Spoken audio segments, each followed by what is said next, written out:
दोस्तों नमस्कार। आज हम एक बहुत ही गंभीर मुद्दे पर चर्चा करने जा रहे हैं।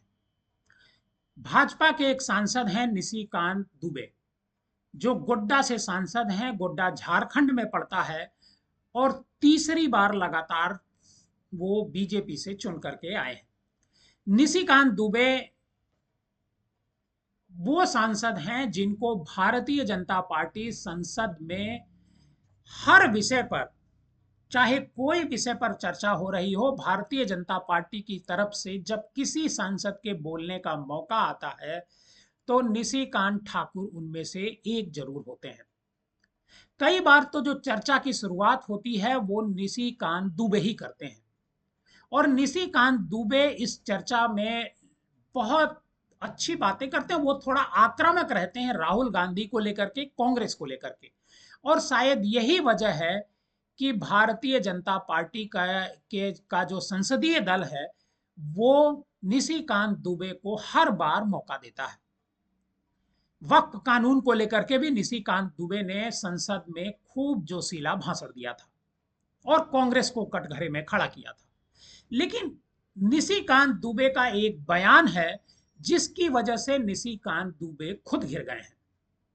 निशिकांत दुबे कल दिल्ली में थे और कल ही वो एएनआई जो राष्ट्रीय एजेंसी है, वीडियो एजेंसी है, उसके एक प्रतिनिधि को बुलाते हैं अपने घर पर और जो वक्फ कानून है उसको लेकर के जो सुप्रीम कोर्ट में हियरिंग होती है उस पर सुप्रीम कोर्ट की कार्यप्रणाली पर वो सवाल खड़े करते हैं।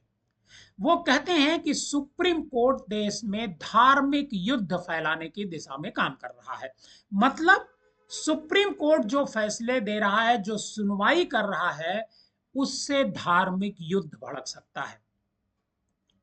चूंकि ये टिप्पणी बड़ी गंभीर थी और गंभीर इस वजह से थी क्योंकि सुप्रीम कोर्ट पर पहली बार इतनी गंभीर टिप्पणी किसी सांसद ने की है। वैसे तो लोग सुप्रीम कोर्ट से सवाल पूछने से डरते थे, कोई अखबार, कोई मीडिया वाला उनसे बात सुप्रीम कोर्ट पर सवाल नहीं करता था। लेकिन इधर कुछ सालों से सुप्रीम कोर्ट से भी सवाल किए जाने लगे हैं, सोशल मीडिया पर सवाल किए जाने लगे हैं। लेकिन निशिकांत दुबे ने जो सवाल किया वो निहायत ही गंभीर है, निहायत ही आपत्तिजनक है। क्या सुप्रीम कोर्ट इस देश में धार्मिक युद्ध भड़काने की दिशा में काम करेगा? क्या धार्मिक युद्ध भड़काने की दिशा में काम कर रहा है? इसका जवाब सबसे पहले निशिकांत दुबे को देना चाहिए। बहरहाल तो देंगे नहीं, क्योंकि निशिकांत दुबे अक्सर बड़बोलेपन के लिए जाने जाते हैं और भारतीय जनता पार्टी सदन में उनको इसी वजह से पसंद भी करती है। लेकिन तीसरी बार एमपी बनने के बाद भी निशिकांत दुबे मंत्री नहीं बन पाए और वो बड़बोले बयान इसी वजह से देते रहते हैं कि मोदी जी की नजर में आ जाएं और मंत्री बनने का उनका जो ख्वाब है, उनका जो सपना है, वो पूरा हो जाए। बहरहाल वो मंत्री बनने का सपना उनका पूरा होगा या नहीं होगा ये तो अलग बात है। लेकिन निशिकांत दुबे अपने इस बयान को लेकर के, सुप्रीम कोर्ट को लेकर के जो उन्होंने कहा है, उसको लेकर के निशिकांत दुबे बुरी तरीके से घिर गए हैं। हम इस पर एक एक करके चर्चा करेंगे, लेकिन सबसे पहले हम आपको निशिकांत दुबे का वो बयान सुनाना चाहते हैं जो उन्होंने बोला है। आप जब राम मंदिर का विषय होता है तो आप राम मंदिर में कहते हो कि कागज दिखाओ, कागज दिखाओ। कृष्ण जन्मभूमि का मामला आएगा मथुरा में तो कहोगे कागज दिखाओ। आप जब शिव की बात होगी, ज्ञानवापी मस्जिद की बात आएगी, कागज दिखाओ। और आज केवल आप मुगलों के आने के बाद जो मस्जिद बने हैं उसके लिए कहते हैं कि आप कागज कहां से दिखाओ। इस देश में धार्मिक युद्ध भड़काने के लिए केवल और केवल सुप्रीम कोर्ट जिम्मेवार है। सुप्रीम कोर्ट का एकमात्र उद्देश्य है, show me the face will show you the law. Supreme court अपनी सीमा से बाहर जा रहा है। निशिकांत दुबे कह रहे हैं कि सुप्रीम कोर्ट धार्मिक युद्ध भड़का रहा है और वो एक सवाल और उठाते हैं कि राम मंदिर की बात आती है, कृष्ण जन्मभूमि की बात आती है तो यही सुप्रीम कोर्ट कागज मांगता है। लेकिन जब वक्फ की बात आती है तो उस पर कागज मांगने को लेकर के सुप्रीम कोर्ट का दोहरा रुख अपनाता है। क्या ये बात सच है? भगवान राम मंदिर को लेकर के, राम की जन्मभूमि को लेकर के जो फैसला सुप्रीम कोर्ट ने दिया, वो तथ्यों के आधार पर नहीं दिया, वो लोगों की भावनाओं को ध्यान में रख करके दिया है। ये सुप्रीम कोर्ट के ऑर्डर में बाकायदे लिखा हुआ है।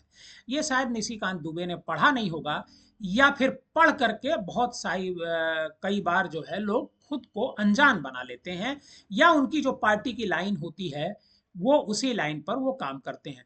लेकिन निशिकांत दुबे इस खबर को लेकर के, इस बयान को लेकर के पार्टी से भी फंस गए हैं। पार्टी भी उनका इस मुद्दे पर पहली बार साथ नहीं दे रही है। पार्टी के जो राष्ट्रीय अध्यक्ष हैं जगत प्रकाश नड्डा, वो कुछ ही घंटे इस बयान को बीतते हैं, ट्रोल शुरू हो जाता है निशिकांत दुबे, तो ट्रोल कम होते हैं, बीजेपी ज्यादा ट्रोल होने लगती है। बीजेपी से लोग ज्यादा सवाल पूछने लगते हैं कि क्या बीजेपी को कोर्ट नहीं भाता है, क्या बीजेपी कोर्ट का सम्मान नहीं करती। इस तरह के बहुत सारे सवाल सोशल मीडिया पर तैरने लगते हैं। इस पे डिबेट भी शुरू हो जाती है। लेकिन तभी जेपी नड्डा साहब बाहर आते हैं, और जेपी नड्डा साहब का ये जो ट्वीट है वो सामने आता है, जिसमें वो कहते हैं कि भाजपा सांसद निशिकांत दुबे और दिनेश शर्मा का न्यायपालिका एवं देश के चीफ जस्टिस पर दिए गए बयान से भारतीय जनता पार्टी का कोई लेना देना नहीं है।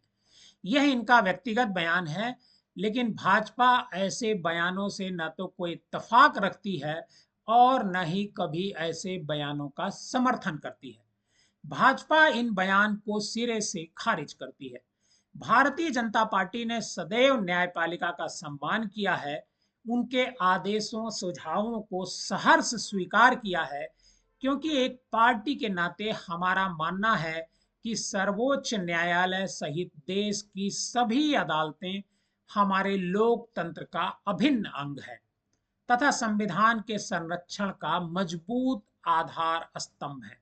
मैंने इन दोनों को और सभी को ऐसे बयान न देने के लिए निर्देशित किया है। मतलब इस बयान के बाद जेपी नड्डा साहब निशिकांत दुबे और दिनेश शर्मा दोनों को फोन करते हैं, और फोन करके कहते हैं कि आप लोग इस तरह का बयान मत दीजिए। अब सवाल ये उठता है कि आखिर निशिकांत दुबे ने जो बयान दिया है, बीजेपी इसको अपना किनारा कर लेती है, लेकिन क्या निशिकांत दुबे का जो मसला है, क्या ये जो बयान है वो अभी और चर्चा में रहेगा? दरअसल निशिकांत दुबे कहते हैं कि मैंने आर्टिकल 141 का अध्ययन किया। उन्होंने कहा कि 141 धारा कहती है कि हम यानी संसद जो कानून पास करता है वह लोअर कोर्ट से लेकर सुप्रीम कोर्ट तक सभी पर लागू होता है। आर्टिकल 368 कहता है कि पार्लियामेंट को सभी कानून बनाने का अधिकार है। सुप्रीम कोर्ट कह रहा है कि 3 महीने में राष्ट्रपति बता दें कि क्या करना है, 3 महीने में गवर्नर बता दें कि क्या करना है।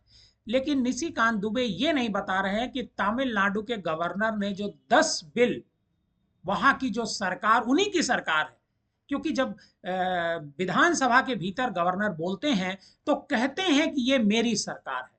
वह अपनी ही सरकार के 10 बिल पिछले 4 साल से रोके हुए थे, तो क्या वहां काम नहीं बाधित हो रहा था?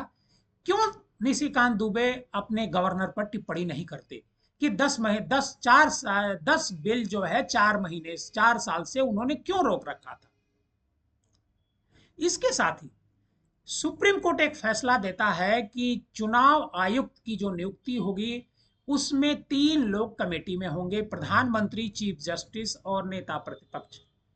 संसद कानून बना करके उसे पलट देती है, कहती है कि नहीं, चीफ जस्टिस को बाहर कर देती है। निशिकांत दुबे इस मुद्दे पर कोई बयान नहीं देते हैं।